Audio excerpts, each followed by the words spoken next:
Hello good morning everyone.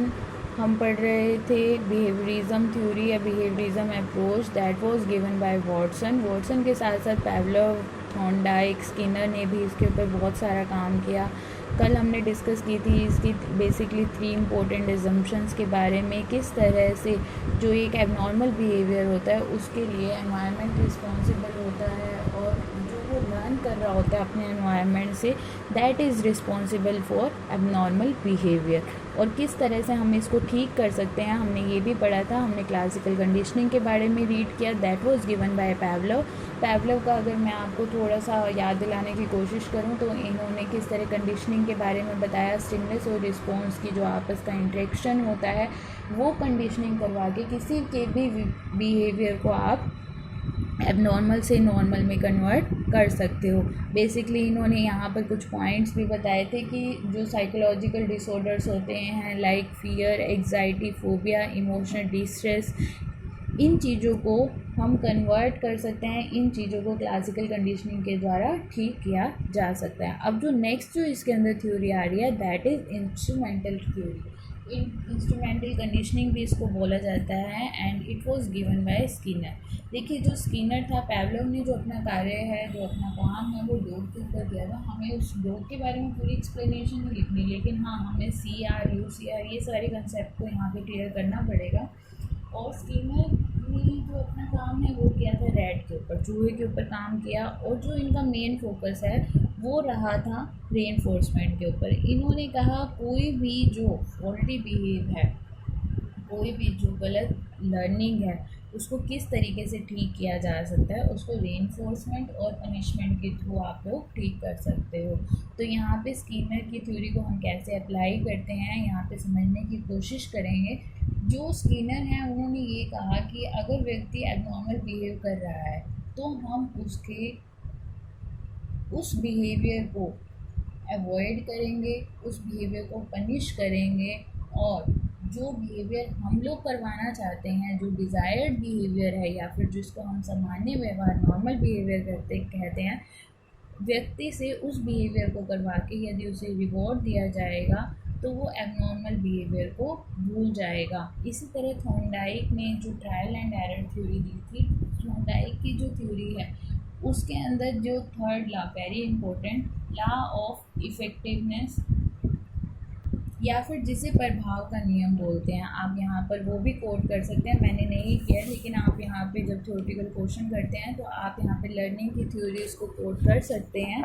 इसके अंदर उन्होंने बेसिकली बताया था यदि व्यक्ति को कोई गोल अचीव हो जाता है तो वो सेटिस्फाइड हो जाता है, उसने जो भी उसके लिए परिश्रम हार्ड वर्क किया है उससे वो सेटिस्फाइड हो जाता है। लेकिन अगर उसको वो गोल अचीव नहीं होता तो वो डिससेटिस्फाइड होता है और वो उस कार्य को करना बंद कर देता है। तो ये कहीं ना कहीं सिमिलरिटी को बता रहा है। स्किनर ने ये बोला था कि यदि आपने किसी से कोई व्यवहार करवाना है, कोई सामान्य व्यवहार करवाना है तो उसको पुरस्कार देना आवश्यक होता है। फाइन, तो इसी तरह आपने स्किनर को यहाँ पे थोड़ा सा एक्सप्लेन कर देंगे तो हमारी बिहेवियरिस्टिक अप्रोच पूरी हो जाएगी। लेकिन उससे पहले कुछ मेरिट्स और डीमेरिट्स हैं जिनको आपने एक्सप्लेन करना है।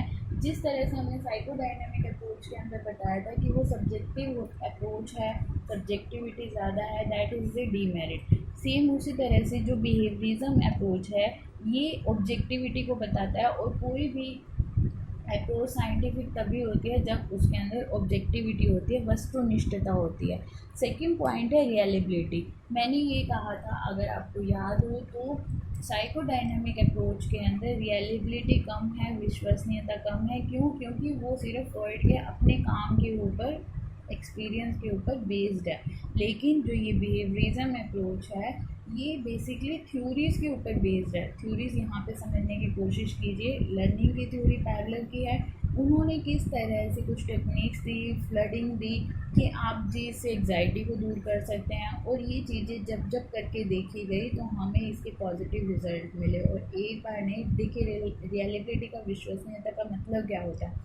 आपने किसी के ऊपर एक बार टेस्ट किया, आपको पॉजिटिव रिज़ल्ट मिला, आपने सेकेंड टाइम रिज़ल्ट जब टेस्ट किया आपको फिर से पॉजिटिव रिज़ल्ट, और जब आप बार बार उस कार्य को कर रहे हैं और आपको पॉजिटिव रिजल्ट मिल रहे हैं तो इट मीन्स उस टेस्ट की विश्वसनीयता है, उस थ्योरी को आप अप्लाई कर करके देख रहे हैं वो टेस्ट विश्वसनीय है या वो थ्योरी रियलेबल है।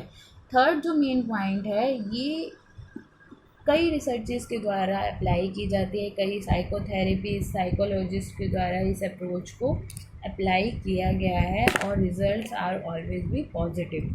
नेक्स्ट है, इन्होंने बताया बिहेवियर्स गिव्स, हमने आंसर देते हैं हु एंड हाउ का, किस तरह से एक व्यक्ति की कंडीशन को, एबनॉर्मेलिटी को नॉर्मेलिटी में बदला जा सकता है, ये हमें आंसर देते हैं।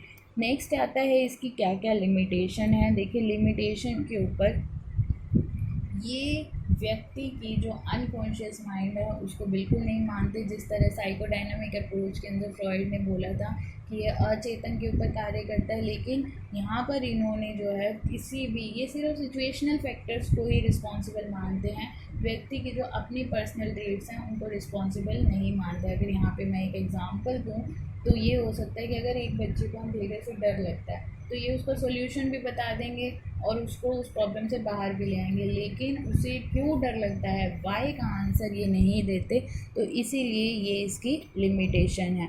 अब जो इसके लिए इन्होंने रिस्पॉन्सिबल, इस थ्योरी के अकॉर्डिंग या इस मॉडल के अकॉर्डिंग, जो एक व्यक्ति है वो एबनॉर्मल बिहेवियर इसलिए करता है क्योंकि उसने फॉल्टी लर्निंग करी है, लेकिन हर सिचुएशन में इस तरह से नहीं हो सकता। फॉल्टी लर्निंग का मतलब उसने चीज़ों को गलत रूप से सीखा है, लेकिन हम हर सिचुएशन में इसको अप्लाई नहीं कर सकते। मान लीजिए कि उसके कुछ पर्सनल फैक्टर्स भी होते हैं, कहीं ना कहीं साइकोडायनामिक अप्रोच भी इसके अंदर एक इम्पोर्टेंट रोल प्ले करती है कि व्यक्ति के कुछ ना कुछ ऐसे पर्सनल इश्यूज हो सकते हैं जिसकी वजह से उसके एक्सपीरियंसेस अच्छे नहीं रहे, उसके पास्ट की वजह से उसका प्रेजेंट के ऊपर इफ़ेक्ट पड़ रहा है, लेकिन यहाँ पर ये चीज़ें, वो बिहेवियरिज्म जो है वो इन चीज़ों को डिनाई करता है। तो आज हमने इसको अप्रोच को पूरा करा है, कल हम लेंगे इसी के नेक्स्ट मॉडल को जो कि है कोग्निटिव अप्रोच या cognitive view point of abnormal behaviour.